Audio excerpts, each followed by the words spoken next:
Selamat datang ke kursus orientasi KSSR Semekan 2017 Sejarah Tahun 6. Dalam kursus ini, guru-guru akan mengetahui berkaitan pelaksanaan kajian kes dalam PDP sejarah. Apakah definisi kajian kes? Kajian kes adalah kaedah penyelidikan yang biasa digunakan dalam bidang sains sosial dalam bentuk penerangan. Kajian kes ini mendedahkan dan melatih murid sebagai asas menjalankan kajian mengenai tokoh, tempat dan peristiwa dengan mengumpul data, menganalisis maklumat dan dapatan serta melaporkan dapatan. Kajian kes memberikan pengalaman dan kemahiran kepada murid tentang pengetahuan sejarah diri, negara dan bangsa. Melalui kajian kes, murid melibatkan diri dalam aktiviti penyelidikan secara langsung serta dapat mengaplikasikan disiplin ilmu sejarah, elemen kewarganegaraan dan nilai sivik dan mencungkil ke aktiviti.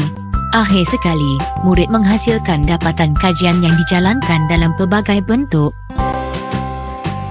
Apakah matlamat kajian kes? Kajian kes meningkatkan kebolehan murid untuk mengenal pasti masalah, merancang, mengolah isi dan memberi rumusan terhadap satu permasalahan. Murid mendapat pengalaman semasa menjalankan kajian kes. Ini dapat memupuk kemahiran menyelesaikan sesuatu masalah secara kerjasama berpasukan. Sila rujuk di SKP muka surat 40 untuk kajian kes. Kajian kes membolehkan murid mengumpul maklumat melalui pelbagai kaedah.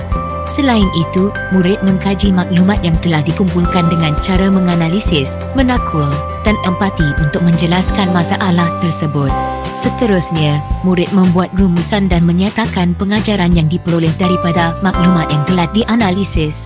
Murid juga mengaplikasi disiplin ilmu sejarah iaitu KPS. Kajian kes membolehkan murid menyedari tentang kepentingan pemeliharaan dan pemeliharaan warisan sejarah negara kita. Selain itu, membina semangat patriotik dalam kalangan murid. Akhir sekali, murid menghasilkan pelbagai bentuk persembahan hasil dapatan kajian kes. Bagaimana pentaksiran dalam kajian kes? Kajian kes ini membolehkan guru membuat pentaksiran secara berterusan semasa proses PDP. Guru perlu membuat perancangan, membina, mentadbir, menilai dan merekod serta melaporkan pencapaian murid. Untuk mengetahui lebih lanjut berkaitan langkah pelaksanaan kajian kes, sila rujuk di SKP muka surat 42. Penyataan masalah merupakan isu atau masalah yang ingin dikaji oleh murid. Sorotan kajian ialah mengumpul maklumat yang tepat bagi perkara yang dikaji atau dibincangkan. Objektif kajian yang ditulis merujuk kepada tujuan sesuatu kajian yang hendak dilaksanakan. Kaedah kajian ialah cara yang digunakan untuk mendapatkan fakta, sumber, bukti, mewujudkan idea dan mengadakan analisa sesuatu kajian. Antara kaedah yang boleh digunakan seperti kaedah temu bual, kaedah pemerhatian, kaedah perpustakaan dan kaedah media. Sumber rujukan pula boleh dibahagikan kepada dua, iaitu sumber pertama iaitu primer dan sumber kedua iaitu sekunder. Sumber pertama ini terdiri daripada pelbagai bentuk seperti kertas, fosil, artifak dan keterangan lisan. Sumber kedua pula merupakan hasil penulisan seperti buku, majalah, artikel, rencana, surat khabar dan latihan ilmiah. Bagi analisis data, murid perlu membuat perbandingan daripada pelbagai sumber untuk menentukan kesahihan fakta daripada sumber yang diperoleh. Akhir sekali, laporan kajian merupakan hasil kerja murid boleh berbentuk penulisan atau pembentangan. Boleh dibuat dalam persembahan grafik sama ada garis masa, jadual, slide, PowerPoint atau peta I think. Bagaimana guru-guru membuat perancangan merangka pelaksanaan kajian kes? Proses ini dimulai dengan penetapan SK dan SP serta objektifnya. Aktiviti PDP diikuti dengan penetapan pernyataan masalah dan persoalan kajian. Guru membimbing murid untuk membina pernyataan masalah. Seterusnya, membimbing murid membina objektif kajian dan mengenal pasti kaedah kajian yang sesuai.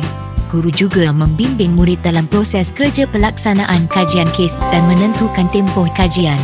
Akhir sekali, membimbing murid untuk mengenal pasti bentuk laporan kajian. Dalam membina penyataan masalah, guru membimbing murid dengan mengadakan perbincangan secara individu atau kumpulan dan membina persoalan kajian. Pernyataan masalah boleh dibina oleh murid atau guru. Ini sebagai panduan untuk murid menjalankan kajian. Pernyataan masalah membolehkan murid mendapatkan maklumat berdasarkan persoalan yang dikemukakan dan persoalan ini akan membantu murid untuk menulis, menganalisis data dan rangka laporan kajian. Murid mengadakan perbincangan dalam kumpulan atau individu berdasarkan pernyataan masalah yang diberi. Dalam sorotan kajian, guru membimbing murid untuk menggunakan kaedah perbincangan atau sumbang saran terhadap kajian-kajian terdahulu. Murid akan mengenal pasti bahan rujukan dan kajian lepas berdasarkan buku ilmiah, jurnal dan majalah sekurang-kurangnya 3 buah rujukan. Sorotan kajian membolehkan murid mencari bahan atau sumber untuk menentukan objektif kajian. Murid mencari bahan atau sumber berkaitan untuk menentukan objektif kajian. Jumlah rujukan sekurang-kurangnya 3 rujukan. Murid boleh menggunakan buku, jurnal, majalah dan lain-lain. Dalam membina objektif kajian, guru membimbing murid untuk membina objektif kajian yang jelas. Murid akan membina objektif kajian yang merangkumi pengetahuan, kemahiran dan nilai yang menjurus kepada objektif kajian. Objektif kajian membolehkan murid mencari bahan atau sumber untuk menentukan objektif kajian. Murid akan mengetahui objektif kajian dan menulis laporan kajian berdasarkan objektif yang telah dibina.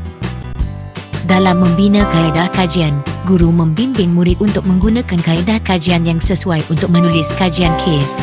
Murid hendaklah mengenal pasti kaedah kajian yang sesuai dengan kajian yang dipilih. Contoh kaedah kajian ialah kaedah bertulis, kaedah lisan dan pemerhatian. Murid akan dapat mengenal pasti kaedah yang sesuai dengan kajian. Contoh kaedah kajian ialah kaedah bertulis, kaedah lisan, pemerhatian dan kajian perpustakaan. Dalam mendapatkan sumber rujukan, guru membimbing murid untuk menentukan sumber rujukan yang sesuai dan memilih sumber. Murid juga memastikan data yang dikumpul dan dicatat sahih dan benar. Selain itu, murid akan bertanggungjawab dengan sumber yang diperoleh sebagai bukti. Sumber rujukan membolehkan murid mengumpul dan mencari data daripada sumber yang berkaitan. Murid juga membuat banding beza hasil dapatan dan rujukan berdasarkan objektif kajian yang ditetapkan. Melalui sumber rujukan, murid boleh mengumpul dan mencari data dari sumber yang berkaitan. Selain itu, murid membuat banding beza hasil dapatan dan rujukan yang diperoleh berdasarkan objektif kajian yang telah ditetapkan. Akhir sekali, murid menyenaraikan bahan-bahan yang dirujuk. Dalam menganalisis data, guru membimbing murid untuk membanding beza dapatan yang diperoleh dan memastikan data yang diperoleh dapat mencapai objektif kajian. Murid akan menganalisis data dan membuat perbandingan daripada pelbagai bahan dan sumber untuk menjawab pernyataan yang dikaji. Dalam menganalisis data, murid boleh menganalisis semua dapatan dan membuat perbandingan daripada pelbagai bahan dan sumber untuk menjawab persoalan kajian. Dalam menyediakan laporan kajian, guru membimbing murid untuk menulis hasil kajian yang merangkumi tajuk iaitu pernyataan masalah, pendahuluan, objektif kajian, kaedah kajian, hasil dapatan, kesimpulan dan cadangan, lampiran dan akhir sekali, rujukan. Murid akan menyediakan laporan kajian dalam 1 hingga 5 halaman dan dalam pelbagai bentuk. Berikut merupakan contoh panduan perancangan jadual kerja guru dalam pelaksanaan kajian kes. Berikut merupakan contoh laporan kajian kes. Guru-guru boleh menggunakannya sebagai panduan dalam penulisan laporan kajian kes. Sekian, terima kasih.